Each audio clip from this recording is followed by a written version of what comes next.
Thanks for joining me on episode 1243 of the Inspired Stewardship Podcast. I'm Shannon Miles from Belay. I challenge you to discover your calling and find your third option so you can be empowered to live every day to the fullest. One way to be inspired to do that is to listen to this, the Inspired Stewardship Podcast with my friend, Scott Mater. Now let's talk about knowing when you can move quickly like that and when you should actually spend a little bit more time making a decision. I like to talk to my clients about the difference between an all-in or fatal decision and something that you can modify or change. Welcome and thank you for joining us on the Inspired Stewardship Podcast. If you truly desire to become the person who God wants you to be, then you must learn to use your time, your talent, and your treasures for your true calling. In the Inspired Stewardship Podcast, you will learn to invest in yourself, invest in others, and develop your influence so that you can impact the world. In today's episode about investing in others by stewarding your time, I talk with you about why you've likely heard done is better than perfect, but why I expand that to done is better than the right way. I also talk about why obsessing about the right way keeps you stuck, and I share how to filter which decisions you need to spend more time on and which you can move quickly on.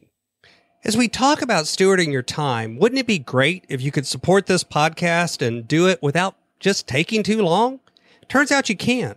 All you have to do is use inspiredstewardship.com/Amazon when you're ready to make a purchase via Amazon, and a small commission will come back to support the show just that quick. If you enjoy the show when you are ready to buy from Amazon, just use inspiredstewardship.com/Amazon. You often heard that done is better than perfect. And that's a really true statement. This idea that perfectionism holds us back from being able to complete things, get them out in the world, and move forward with them is definitely something that keeps a lot of people stuck. But I also thinking about it as done is better than the right way. Now, let me be careful and explain what I mean by right way. I don't mean following the rules per se or doing it the way somebody else has asked you to do it, especially if you're an employee. Right here is not as in right or wrong. Right means that a lot of times we obsess so much about not just what the product is, the perfect thing, but even in how we get it done, all of the steps along the process. A lot of times we focus not just on is the final product correct, but have we taken all of the right steps? And what are those steps? We obsess way more about even the process that we use than even just the results. And it paralyzes us. It gets us stuck because the truth is that done is what gets results. Done is what gets feedback. Done is what lets us know whether or not we're on the right track. We can always work on making the process more efficient or more complete or more, quote, after we've got something out there. It's this idea of putting out a minimum viable product, something that at least gets the job done, and then worrying about getting it right, about making sure all the steps are taken, about making sure that we do all of the things that we're supposed to do, that this step is the most efficient or the most effective, or we have the best tools to. I'm asked by people that are starting a podcast, should I hire an editor right out of the gate? There's nothing wrong with that. There's also nothing wrong with deciding that I'm going to edit it myself, even though I'm maybe not going to do as good a job and it's not going to sound as good. This could just be an experiment. Trust me, there's almost no one that podcast where if you go back and listen to their first episode, it sounds the same as their 100th or 200th or 1000th episode, because they get better at the process as they go. That's part of the experience. So done is not only better than perfect, done is better than doing it the right way. Obsessing about the way we do it, obsessing about the product that we produce. That's what keeps you stuck. That's what keeps you from experimenting. That's what keeps you from moving forward. That's what keeps you from making progress. And the truth is, when you put something out into the world, first off, nobody knows what process you used, and most people won't notice most mistakes.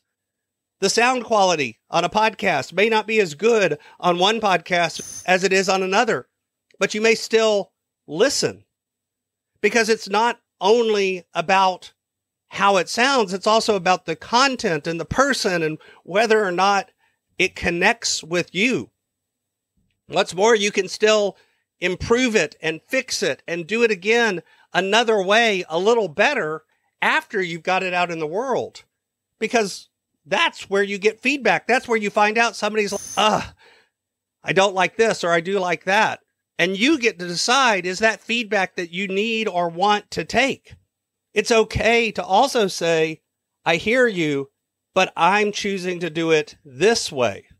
But it gives you that opportunity to get feedback so that you can learn and improve, and not just spend all of your time in, quote, research mode, in, quote, getting it perfect mode, in trying to really work out the right way to do it before you even know what you're doing. Now let's talk about knowing when you can move quickly like that and when you should actually spend a little bit more time making a decision. I like to talk to my clients about the difference between an all-in or fatal decision and something that you can modify or change. It's not fatal, it's survivable. You can tweak it as you go. A decision that's a irreversible one versus one that is reversible. That's what really matters.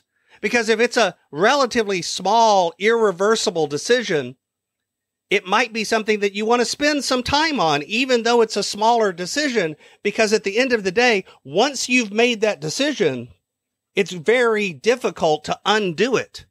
On the other hand, if it is a reversible decision, even a large reversible decision, one that doesn't cost you a lot of time or energy or resources beyond what you readily have available, then make the decision quickly and move on. It's almost one of those flip a coin.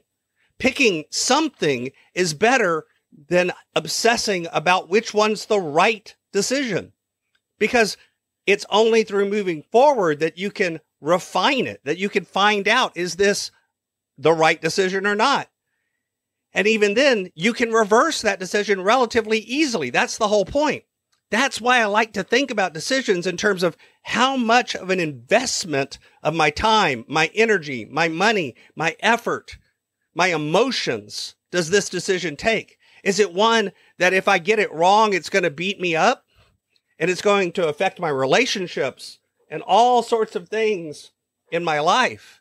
If it is, and it's a high impact decision, then I need to spend some time and energy. I need to get more information. I need to talk to other people. I need to get input from those people. But I think a lot of times we think decisions are like that, when the reality is they're a relatively reversible decision. They don't cost money that we don't already have. They don't take time that we can't afford to invest. And at the end of the day, they would get us information that we can use to move forward more effectively. If it's that kind of decision, flip a coin, pick one, move forward, let's go. Because it's through that activity and that motion and the momentum that you really figure out what is the right way at the end of the day. Thanks for listening. Thanks so much for listening to the Inspired Stewardship Podcast. As a subscriber and listener, we challenge you to not just sit back and passively listen, but act on what you've heard and find a way to live your calling. If you like this episode on the stewardship of time, be sure to sign up for our Stewardship of Time Tips series by going to inspiredstewardship.com/time or texting 44222 time tips, and that'll get you our best tips on stewarding your time. Until next time, Invest your time, your talent, and your treasures. Develop your influence and impact the world.